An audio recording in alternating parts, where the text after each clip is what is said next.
Porque cada día le damos la bienvenida a nuevos radioescuchas y posiblemente no conocen este curso. O porque tú que nos escuchas desde hace mucho tiempo, recientemente tuviste una pérdida. En tu camino tiene para ti el curso de tanatología. La tanatología es una área de la psicología que, habiendo estudiado al ser humano como tal, ha descubierto las características que vive una persona que sufre una pérdida. Este curso te ayudará mucho si has sufrido una pérdida o si conoces a alguien que la sufrió recientemente, sabrás ayudarle de la mejor manera a superar sus etapas de duelo. El curso de tanatología. Sexta sesión. Haciendo un recuento de lo que le sucede a una persona que sufre una pérdida, hemos dicho que toda persona que tiene este tipo de situación va a pasar por aquello que se llama un duelo, que incluye una etapa de shock, una etapa de negación, una etapa de afloración de emociones, una etapa de aislamiento y de rencor, y decíamos en el módulo pasado que todo esto que está sucediendo en el ser humano, tarde o temprano tiene que salir, tiene que mostrarse en esta parte física de la cual nosotros estamos hechos, que se llama cuerpo. Nuestra psicología y todo lo que está pasando en nuestra mente es tan poderoso que puede hacer que nos sintamos bien o que nos sintamos mal. Por eso los grandes especialistas y también los sabios del Oriente dicen que de acuerdo a tus ideas es tu forma de vida. Si tú alimentas tu mente de ideas positivas, lo más seguro es que tu cuerpo también esté actuando en forma positiva, que la postura de tu cuerpo sea recta, que tu respiración sea una respiración tranquila y que todos tus órganos estén también actuando en una forma correcta. Sin embargo, si tú le echas a tu mente ideas que no son correctas, si tú dejas que las emociones empiecen a navegar dentro de tu mente como locas de la casa, entonces forzosamente tendrás que tener consecuencias desastrosas. Y te voy a poner un ejemplo que quizás no sea el mejor, pero que te puede ayudar mucho. Mira, tenemos un sistema digestivo maravilloso. Un sistema digestivo que lo que hace es chupa exclusivamente aquello que te va a alimentar. Y claro, todo aquello que es basura, simple y sencillamente pasa por el intestino grueso y el cuerpo lo expulsa por algo que se llama recto, por algo que se llama ano. ¿Qué sucede con la mente? Ojalá que nuestra mente tuviera un aparato digestivo y todos los malos pensamientos, los rencores, las ideas negativas, la educación negativa, simplemente las pudieras hacer popó por un intestino cerebral que saliera automáticamente. El gran problema es que el cerebro no tiene esto. El cerebro automáticamente no convierte en popó las ideas negativas, las emociones negativas, los pensamientos negativos, la información que te viene desde fuera que no te sirve para nada. Uno es el que tendría que hacer este trabajo digestivo del cerebro. Una persona tendría que ser capaz de decir, ¿esta idea me sirve? No, va para afuera. ¿Esta crítica me sirve? No, va para afuera. ¿Este rencor, este mal recuerdo me sirve? No, va para afuera. Y quedarse únicamente con aquello que es nutritivo y positivo. El gran problema es que la mayoría de las personas no hacen esto. Lo hacen aquellos que en la oración saben pedir perdón y perdonarse. Lo hacen aquellos sabios que en la meditación, en el yoga, en lo que le llaman la búsqueda de la metafísica, van aprendiendo a no depender de cosas negativas. Lo hacen las personas que son monjes budistas o que tratan de limpiar la mente en una forma constante, pero el ordinario el común de la gente no lo hace. Así que, ¿qué crees que sucede cuando en tu mente hay ideas negativas, Cuando en tu mente hay emociones equivocadas, pues esto se convertirá en elementos psicológicos que van unidos a elementos corporales. Y por eso estamos hablando de lo que se llama lo psicosomático. Lo psicosomático significa, fíjate bien la palabra, psico, primero está en la mente y luego pasa a la parte somática. ¿Qué significa soma? Carne, cuerpo. Entonces, algo estuvo primero en tu mente y después pasa a convertirse en algo que está en tu cuerpo. Y poníamos un ejemplo en el segmento pasado cuando una persona tiene miedo. ¿El miedo en qué parte del cuerpo lo localizarías? Evidentemente que el miedo es algo que está aprendido, es algo que se aprende y el miedo está en tu mente. Pero si ese miedo está frecuente, está una y otra vez ahí, el miedo al futuro, el miedo a la muerte, el miedo a una separación, el miedo a qué va a pasar con tu cáncer, el miedo a cómo me voy a recuperar de esto. Si eso está presente, mira, yo te podré decir que primero ese miedo se va a manifestar quizás en algunos movimientos tuyos. Por ejemplo, vas a empezar a estar moviendo el cuello de un lado para otro porque el miedo ya se convirtió en una tensión muy fuerte en el cuello. O vas a empezarte a rascar. O vas a empezarte a lo mejor a deprimir y tu cuerpo se va a ir hacia abajo. Pero esos son solamente movimientos. Al ratito ese miedo, si sigue ahí, se va a convertir en insomnio. Y el insomnio se va a convertir en cansancio. Y el cansancio se va a convertir en mal humor. Y el mal humor se va a convertir en estreñimiento. Y estas cosas te van a ir provocando algo como lo que comentamos con esta joven que vivía en Querétaro y que por haber tenido un cambio de vida tan radical y tan fuerte, al venirse a vivir a México, ella se empezó a sentir mal, ¿lo recuerdas? Una mujer que en Querétaro, por ser un lugar pequeño, convivía con su familia, su esposo iba a comer a casa, llegaba a cenar temprano, no habría grandes momentos de separación, pero en cambio aquí en la Ciudad de México las cosas habían cambiado totalmente. Ella pensaba que todo estaba bien. Tenían una casa nueva en la Ciudad de México, el empleo maravilloso de su esposo, pero ya no llegaba a cenar temprano, ya no podía llegar a comer, ella se pasaba grandes horas del día sola y empezó con malestares en todo el cuerpo. Iba con el médico, no aparecía nada, le hacían análisis de sangre, no aparecía nada, le hacían radiografía, no aparecía nada, le hacían exámenes fecales y de orina para ver si tenía alguna bacteria, no aparecía nada, hasta que de repente un psicólogo descubre que ella se siente realmente mal y el cuerpo está empezando a funcionar mal por un problema mental. Es decir, la pérdida que está sufriendo. La pérdida porque ya no tiene al marido todo el tiempo, la pérdida porque está lejos de sus familiares en Querétaro, la pérdida porque ya no come con el marido, la pérdida porque tiene una casa pero esa casa no la puede llenar con nada, está haciendo que se sienta de esta manera. Te estoy explicando todo esto porque seguramente tú que me escuchas que estás pasando por una pérdida, estás pasando también por estas circunstancias corporales. ¿Tuviste una infidelidad? ¿Estás sufriendo una infidelidad? ¿Te quedaste sin trabajo? ¿Te acaban de decir que tienes diabetes, que tienes una enfermedad? ¿Te acaba de cortar tu novio? ¿Te quedaste con una casa más pequeña de la que tenías antes? ¿Tus hijos se fueron de casa?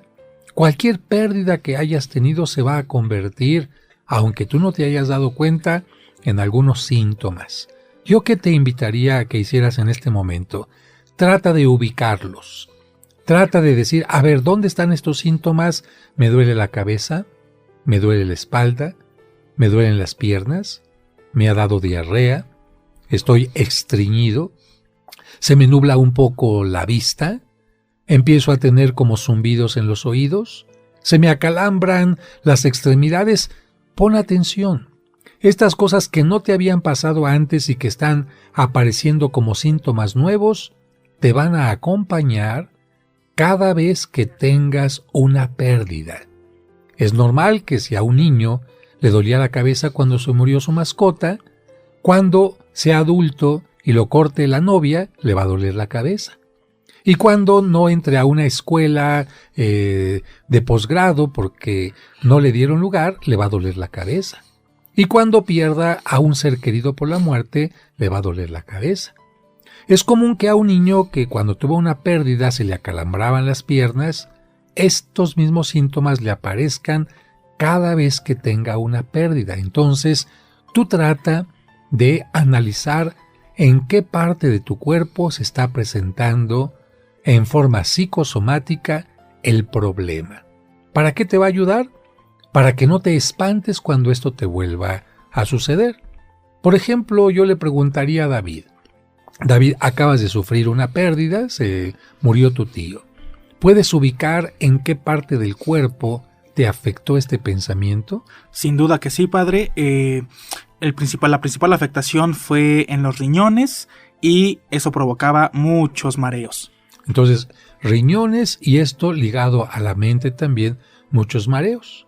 Esto generalmente, David, te va a pasar en forma frecuente cuando tú tengas una pérdida. Quizás no te habías fijado, pero el estudio de la tanatología te va a ayudar a que cuando esto te vuelva a pasar no te pongas tan nervioso y con tanta tensión como te pusiste en esta ocasión.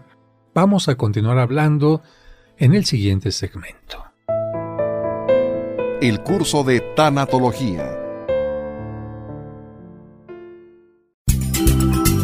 En tu camino, con el Padre José de Jesús Aguilar Valdés, la voz amable de la radio.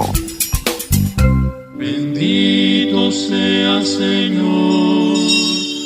No olvidemos a nuestros seres queridos que ya están en la presencia de Dios.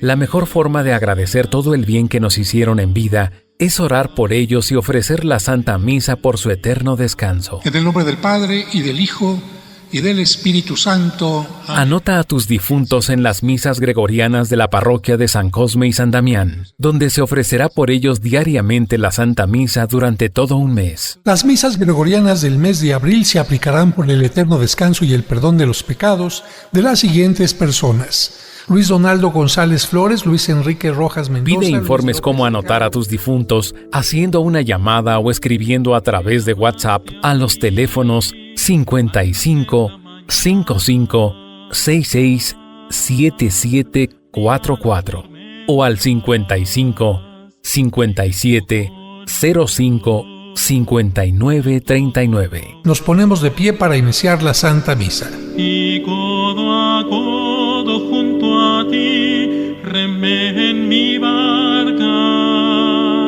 buscando aguas de ilusión. Seguimos escuchando el curso de tanatología.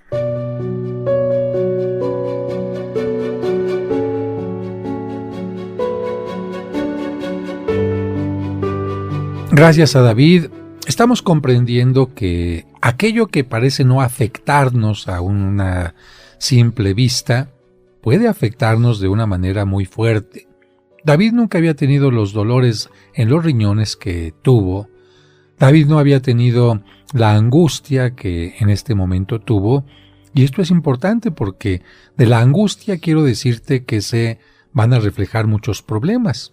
Simplemente estoy diciendo problemas, no forzosamente enfermedades. Mira, una de las características de la angustia es que a las personas no les gusta sentirse angustiados, no les gusta sentirse angustiadas.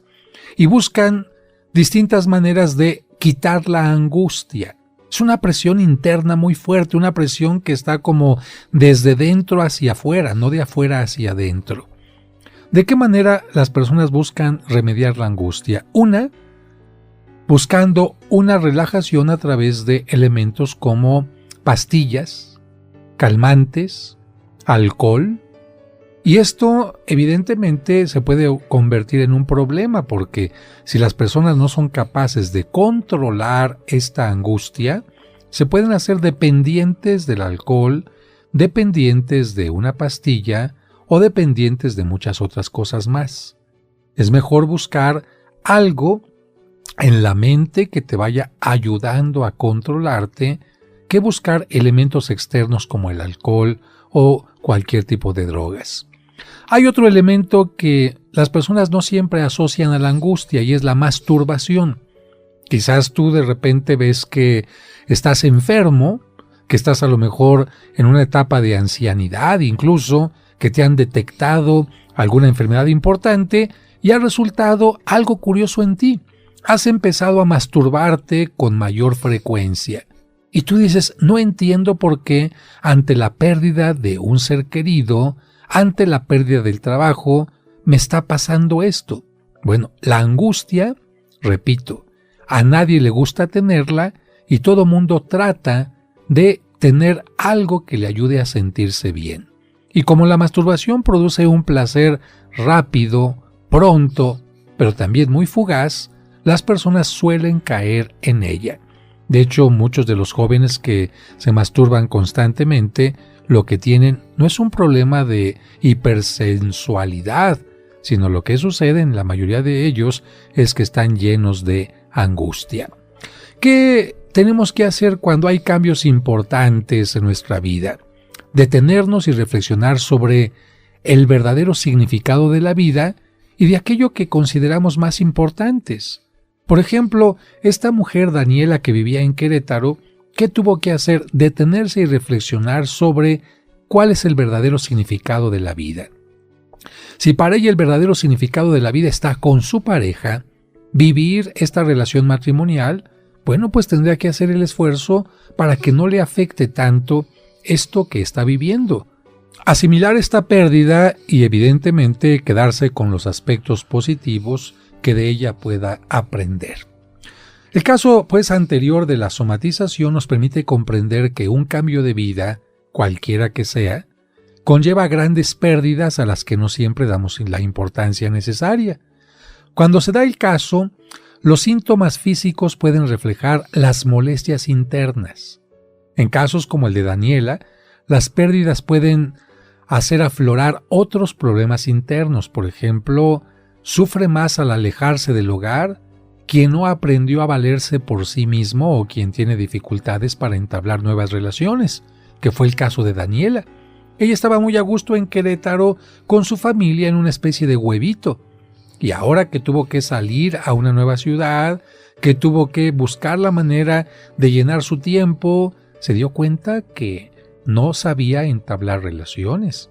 Se dio cuenta que dependía de la familia y además del problema de la pérdida, surgió otro problema, el descubrir que ella era una persona cerrada. Así que sufre más al alejarse del hogar quien no aprendió a valerse por sí mismo o quien tiene dificultades para entablar nuevas relaciones, pero también sufre más quien tiene baja estima y no tiene la seguridad de que podrá enfrentar y vencer los nuevos retos. Por ejemplo, si una persona fue despedida, evidentemente está el dolor de la pérdida. Pero si esta persona tiene baja estima, va a sufrir más porque piensa que no la van a admitir en ningún lado, que no vale nada, que no va a pasar los exámenes, que no va a encontrar quien le pueda recomendar. Evidentemente, esto es algo que se está añadiendo al sufrimiento de la pérdida. En el caso de Daniela, que es el caso que estamos tratando, al sufrimiento de su pérdida se añadió su incapacidad para entablar nuevas relaciones, iniciar nuevos proyectos, buscar diversiones o aprovechar su tiempo libre. Quienes crecieron como hijos cuyos padres les hacían todo, seguramente van a sufrir más dolor al enfrentarse a situaciones como la antes mencionada. En cambio, si un hijo aprendió a ir haciendo todo lo que le tocaba hacer, cuando sufra una pérdida, no va a sufrir tanto. A ver, vamos a poner un ejemplo aquí muy concreto, especialmente dirigido para hombres. Si un niño aprendió que su mamá le hacía todo, le cosía los botones, le preparaba el desayuno, le planchaba la ropa y todo, y luego se casa esta persona y la esposa le hace todo igual, y sucede que su mamá muere mientras él está casado, pero después tiene la pérdida de la esposa porque la esposa se divorcia. ¿Tú qué crees? Si él nunca aprendió a hacer las cosas, ¿cómo crees que va a enfrentar esta nueva situación? Si no sabe coser un botón, no sabe cocinar, esto significa que su sufrimiento pues va a ser mucho más grande que una persona que podría ser totalmente independiente, ¿no? Por esta razón, los pacientes deben ser tratados con mucha delicadeza y atendidos más allá de sus síntomas físicos. ¿Por qué?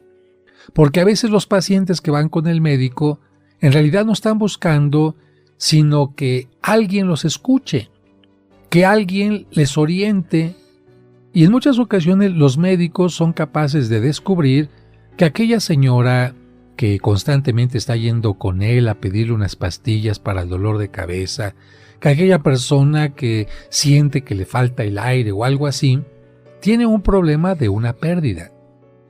Al principio los médicos le podrán dar a lo mejor unos chochitos de azúcar que no tienen ningún medicamento y la persona siente que le están poniendo atención y con aquellos chochitos supuestamente se va a sentir mejor.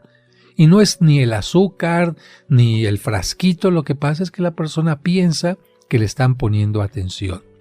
Pero si más allá de estos chochitos el médico le ayuda a calmarse, a relajarse, a sentir confianza en la vida, a volverse a sentirse importante nuevamente, aquella paciente se va a sentir mucho mejor y va a regresar con el médico con menos frecuencia. ¿Por qué? Porque su angustia va a ir desapareciendo. Una simple conversación relajada puede dar pie a la liberación de emociones o problemas ocultos. Esto generalmente o sucede con el médico o con cualquier persona que te escucha. Vámonos ahorita mentalmente a un salón de belleza. ¿Por qué hay tantas mujeres que les gusta estar en la estética? Si tú eres mujer, a lo mejor dirás, no, pues porque ahí le arreglan a uno las pestañas, porque a uno le arreglan el cabello. A ver, te voy a preguntar, si en todos los lugares arreglan las pestañas y el cabello, contéstame, ¿por qué vas tú a un específico lugar? Ah, es que ya me hice amigo de la persona que me peina. Ah, bueno, pero nada más por eso. Bueno, la verdad es que si analizo, me vas a contestar, es que me la paso platicando con esta persona y le cuento mi problema, y le cuento mi nerviosismo, y le cuento mi miedo ante alguna cosa, y curiosamente cuando salgo de la estética no solamente salgo con pestaña china, con cabello bien arreglado, sino con menos estrés, con más confianza en la vida, con más ganas de luchar. Y a veces ni siquiera es con la persona que está en la estética, sino con la vecina que te tocó en la silla. Empiezas a platicar y especialmente en el caso de las mujeres, una simple plática les puede quitar síntomas físicos que podrían ocasionarles muchos daños. Y es que como el problema no es físico, en su origen, ninguna cantidad de medicamento logrará cambios significativos en el paciente como el sacar fuera todos los miedos y las angustias a través de una plática. Regresamos para el siguiente segmento.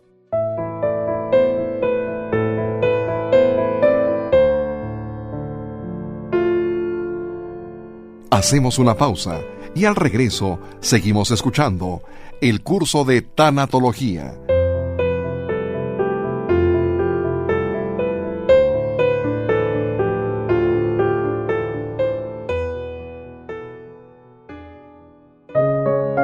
¿Te gustaría ayudar a alguien que recientemente tuvo una pérdida?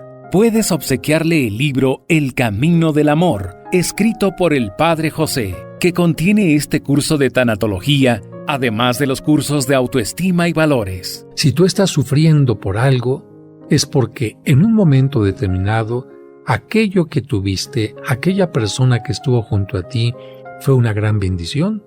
Porque uno no llora por lo que no valora. El Camino del Amor.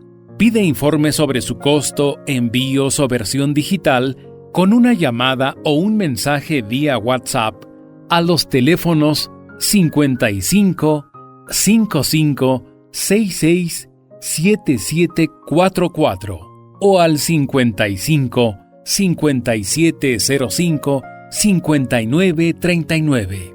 El Camino del Amor.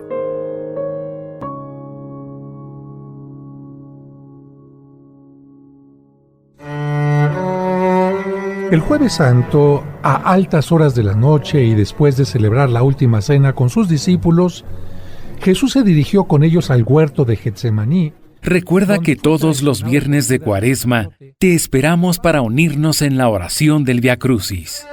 En este tiempo de Cuaresma, en tu camino, los viernes nos unimos en el rezo del Vía Crucis y el domingo la Santa Misa.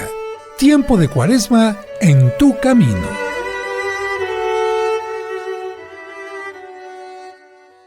En tu camino, un programa para encontrar la meta. El curso de tanatología. Vamos a pasar a la siguiente etapa de lo que sucede en un duelo. Y esta etapa se llama pánico. ¿Qué es el pánico? Mira, antes de explicarte el origen de esta palabra, sus síntomas, yo quisiera que te imagines que estás viajando en tu automóvil. Imagínate, estás sentado en tu automóvil y de repente el marcador del automóvil empieza a indicar que le falta agua al vehículo. Muy bien, le falta un poco de agua, no es gran cosa. Pero a los 2 minutos el marcador del tablero indica que también la gasolina empieza a reducirse en una forma rápida. Pero después te empieza el tablero a indicar que la presión no está bombeando bien la gasolina y de repente se te apaga el radio. Y sigues caminando y de repente se te apagan las luces. Y sigues caminando y el auto empieza a dar pequeños tumbos. Y sigues caminando y de repente se prenden solos los parabrisas. Y sigues caminando y de repente el auto empieza a no responder a la dirección del volante. Bueno, si solamente fuera lo del agua, yo creo que no te llenarías de miedo ni de pánico.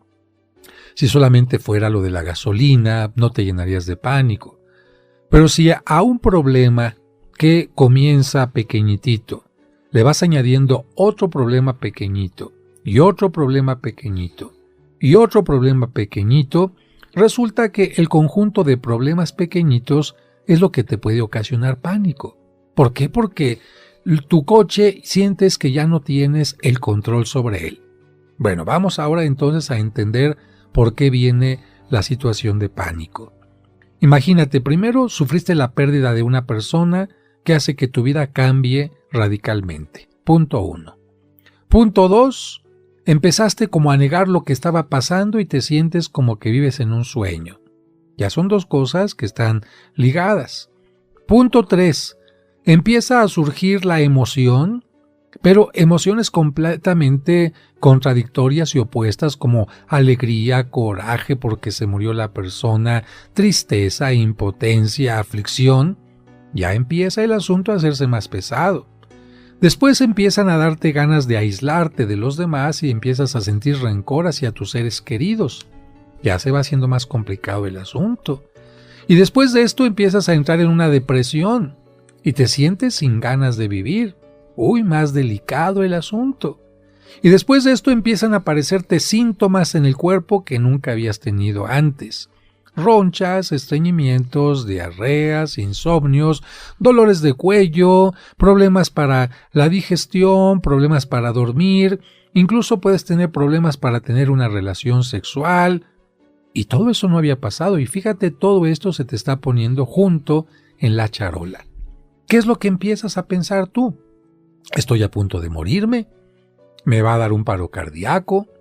¿Alguien me está haciendo algún daño? ¿El muerto se me va a aparecer o seguramente está haciendo que me esté pasando esto porque quiere llevarme con él? ¿O la persona que me fue infiel me está haciendo brujería y por eso me estoy sintiendo tan mal?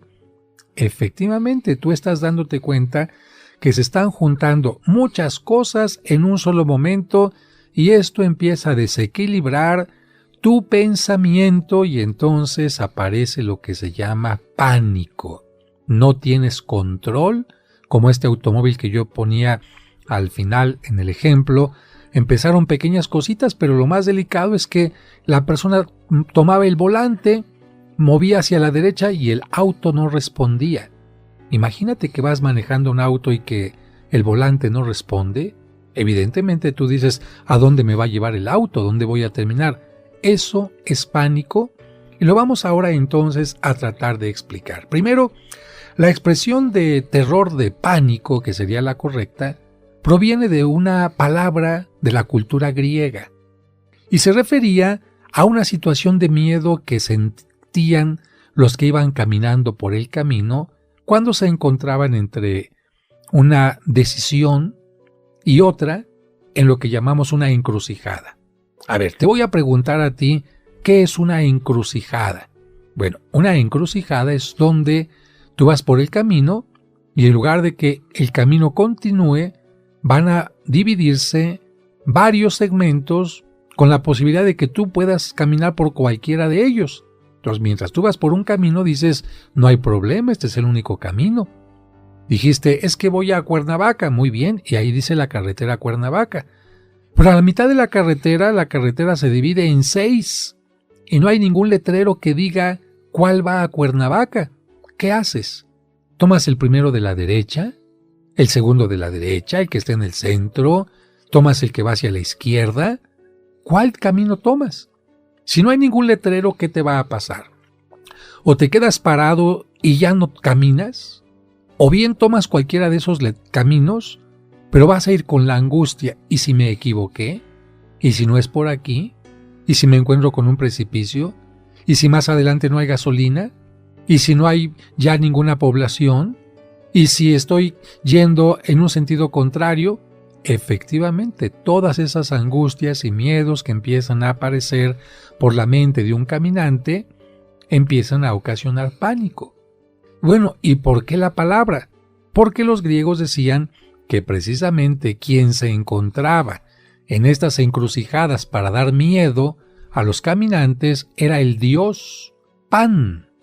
El dios Pan, sí, aquel dios Pan que tocaba una flauta que incluso se conoce como flauta de pan. ¿Por qué? Porque la tocaba aquel dios para adormecer a los caminantes, para que tuvieran ensoñaciones y cosas así. Bien, entonces en honor a este dios Pan, se empezó a decir que quien tenía miedo ante una determinada circunstancia, miedo a continuar el camino, miedo a saber lo que iba a ver al fondo del camino, se llamaba exactamente pánico. Y vamos a poner un ejemplo con Julia. Mira, Julia tuvo un embarazo de alto riesgo y perdió a su primer bebé antes del parto. A su depresión y molestias en el cuerpo se añade un pensamiento recurrente sobre lo que ha perdido su bebé, su deseado bebé. Por más que intenta distraerse, surge constantemente el recuerdo del bebé perdido.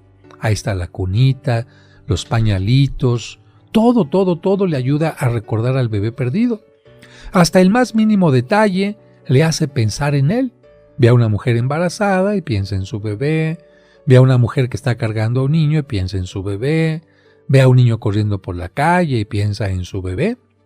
Julia se siente mal en su trabajo porque no pone atención en lo que hace, ni ofrece la mejor calidad, y esto es claro, es como lo que le sucede en todo lo contrario a una muchacha que está enamorada. Una muchacha que está enamorada no ha sufrido una pérdida, pero está tan enamorada pensando en el novio, en que lo va a ver, en que le va a regalar en su cumpleaños, que la muchacha se le olvida poner atención en lo que está contando, en lo que está pesando, en lo que está atendiendo. Bueno, en el caso de una pérdida, también, quienes están demasiado tristes no rinden lo suficiente en el trabajo y esto aumenta todavía el problema. Híjole, me van a correr, ¿no voy a poder continuar aquí?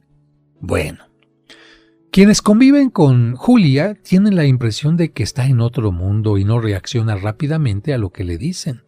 La falta de horas de sueño empiezan a debilitar a esta mujer y esto complica sus labores. Ya de por sí, distraída en el trabajo, somnolienta, imagínate. Julieta se siente muy mal por el bebé perdido, la depresión, molestias corporales, el recuerdo constante, pocas horas de sueño y falta de concentración.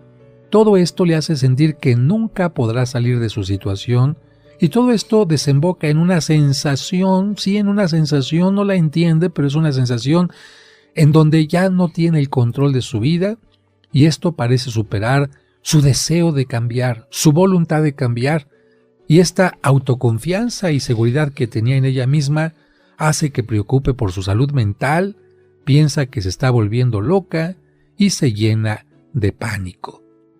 ¿Por qué vienen los ataques de pánico? Bien, regresamos al ejemplo del camino. Si yo voy en un camino y no sé lo que hay al fondo, eso es lo que me da miedo, el miedo a lo desconocido. Es como cuando tú entras a una casa de espantos. ¿Por qué en las casas de espantos tienes que entrar y todo está oscuro y negro? Porque ahí está el secreto de que tengas pánico. No sabes en qué momento algo te pueda salir de arriba, de abajo, de un lado, de otro. Puede ser un hombre lobo, una momia, una araña, alguien que grite. Puede ser que el piso de repente tenga una caída hacia abajo. Puede ser que choques con una pared. Puede ser que de repente sientas agua, una mano. Eso es exactamente lo que es el pánico, el miedo a lo desconocido.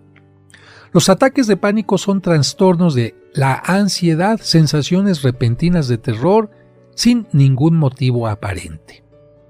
Vamos a ver poco a poquito. Cuando una persona siente que pierde su estabilidad emocional, cree perder el control, siente que pierde la razón, comienza a preocuparse sobre su salud mental, tiene miedo y puede caer en el pánico.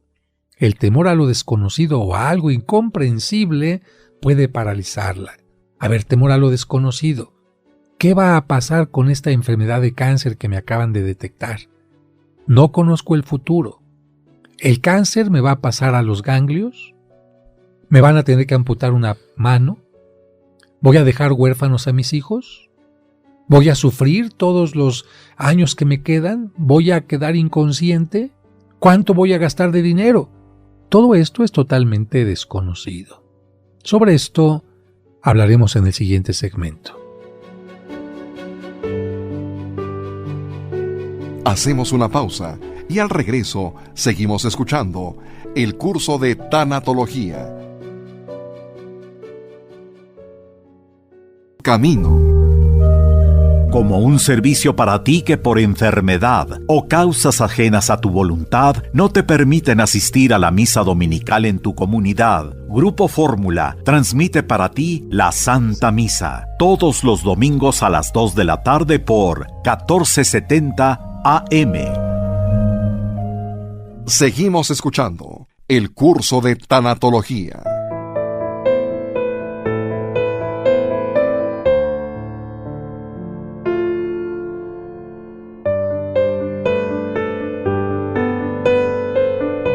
Estamos hablando en este segmento sobre el pánico, que es ocasionado por el miedo a lo que puede pasar, el miedo a tu cáncer, el miedo a qué va a pasar ahora que me tengo que separar de mi esposo, el miedo a mis hijos se fueron de la casa y cómo le voy a hacer ahora para vivir sola, el miedo a, no me quedé en la escuela que yo quería y ahora qué va a pasar con mi vida.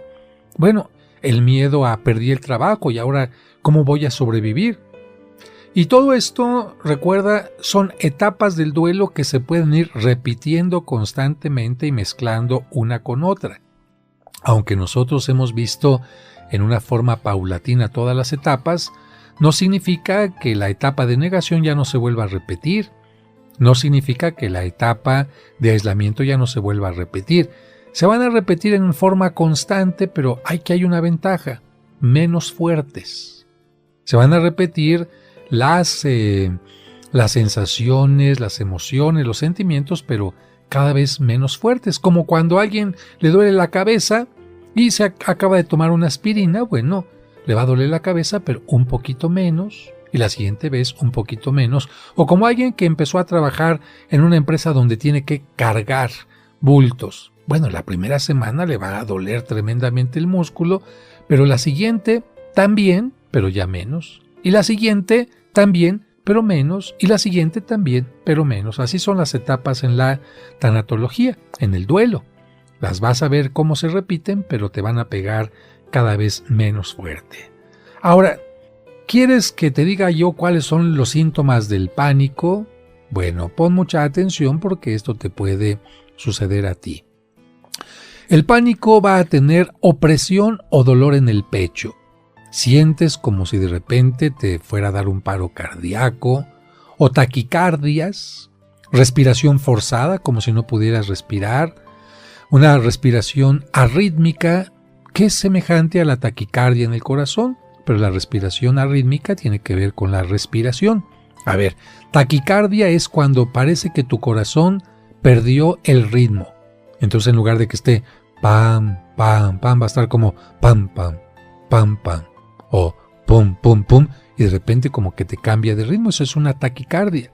Y lo mismo en tu respiración, como que no puedes respirar, respiración apresurada también, como que te sientes que te ahogas, como que te atragantas. Otro síntoma del pánico, los clásicos mareos, náuseas, vómitos, te baja la temperatura y de repente sientes que todo el cuerpo lo tienes helado, o también temblores, empiezas a sentir que te tiembla alguna parte del cuerpo, algún tic, escalofríos, un calor de repente y un frío, sudas teniendo frío, empiezas a sudar, sobre todo te empiezan a sudar las manos, los pies, la espalda, estremecimientos, hormigueo en las manos o en los pies, como si se te durmiera la mano o el pie, contracciones musculares, de repente como que un músculo se te mueve, se te hace como chiquito, la boca se te seca, el paladar se te seca, la luz, haz de cuenta que te empieza a molestar y tienes dificultad para hablar o comunicarte. El pánico puede hacer que la persona sienta miedo a la muerte. Tenga la sensación de que ella misma o su entorno, lo que le está pasando, ya no son reales, como si estuviera dentro de un sueño, como si estuviera flotando, provocando el deseo de escapar del lugar, momento y situación en los que se produce. A esto le vamos a llamar crisis. El momento del pánico es una crisis y como todo aquello que se llama crisis, es pasajera, es temporal y no es permanente. Pero ¿qué le pasa a una persona que siente todo esto al mismo tiempo? Vuelvo a hacer el ejemplo del carrito. Ya de por sí el carro ya no le funcionan los focos, ya no le funciona además el volante y además del coche que ya no funciona, tú empiezas a sentir escalofríos, sudoración, palpitaciones, taquicardias. Quédese tu mente, hasta aquí llegué, ya no puedo, algo me está pasando y lo que sucede es algo muy pasajero. Pero si tú no lo sabes, puedes angustiarte mucho. El pánico se presenta especialmente cuando la persona está sola y también cuando la persona está a punto de dormir, cuando la oscuridad está acompañándole, es decir, especialmente en la noche, porque la psicología une noche a muerte. Por eso muchos ancianitos les cuesta trabajo dormirse, porque muchos piensan que no van a volver a despertar. Imagínate una persona con miedo, cierra los ojos sintiendo que tiene taquicardia, que tiene escalofríos y todo, dice no cierro los ojos porque capaz que no vuelvo a despertar. Entonces me quedo viendo la tele, dejo prendida la luz, algo para que no me duerma. Ya cuando amanezca, curiosamente la gente siente que con la luz no se va a morir, como que en el día no se muere, en cambio en la noche sí. Pero bueno, eso será otro tema más adelante. Pero yo te quiero decir que aquellas personas que dicen que se les subió el muerto, ¿qué tuvieron? Una crisis de pánico. A ver, vamos a analizar. Ay, padre, es que si hubiera sentido lo que yo sentí. A ver, platícame. Es que estaba medio dormido o dormida y de repente sentí que tenía algo encima. A ver, de seguro en el pecho. ¿Cómo le adivinó, padre? A ver, ¿por qué los muertos en este caso no se suben en el pie, no se suben en la pierna, no se suben en la cabeza? No, exactamente en el pecho. Pues resulta que más bien una persona que tiene miedos va a sentir presión en el pecho. ¿Y qué te pasó? Empecé a sudar. y empecé a tener escalofríos y me empezó a temblar. Síntomas de pánico. No, pero es que de verdad me quería mover y no podía. Síntoma de pánico. Pero es que entonces, ¿cómo me explica esto? Mira, lo que sucedió es que tú no estabas dormido en toda su totalidad. Hay estados de sueño y hay uno que se llama vigilia y otro que se llama el siguiente estado de la vigilia, donde parece que la mente ya está despierta, pero el cuerpo no reacciona. Acuérdate que nuestro cerebro es mucho más rápido que nuestros movimientos corporales. Y hay ocasiones en que la persona está teniendo un sueño, a lo mejor hasta de espantos, despierta. La mente dice, yo ya estoy despierto, pero quiere mover el brazo, quiere levantarse, quiere gritar, mover la lengua, mover las cuerdas vocales, y resulta que ni el brazo ni las cuerdas vocales están respondiendo. ¿Por qué? Repito, porque la mente es más rápida que el demás funcionamiento del cuerpo. Para la persona, estos pequeños instantes, milésimas de segundo, se le hacen eternas. Entonces estoy despierto, quiero moverme, pero mi mano no reacciona, estoy paralítico, tengo a alguien encima, ya me está pasando algo. No. Si tú analizaras en una película lo que sucedió, fue en una milésima de segundo.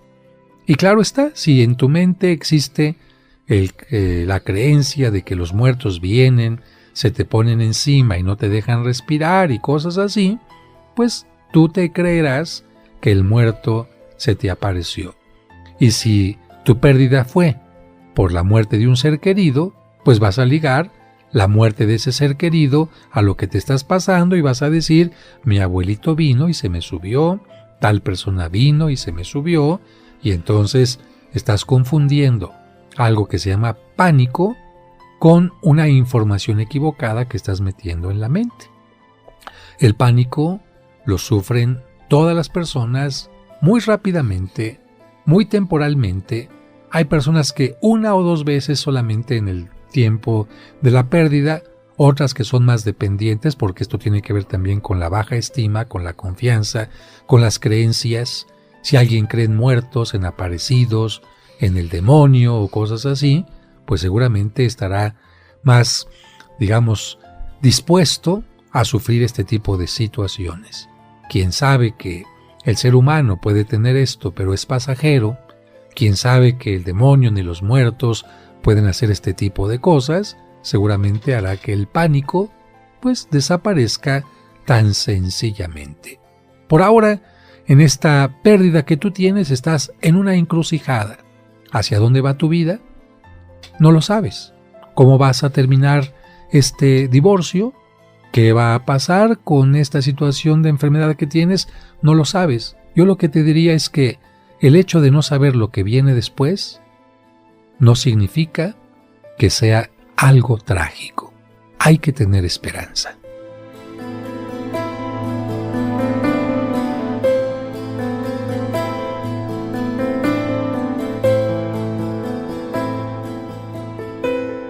No olvides que mañana continuaremos con el curso de tanatología,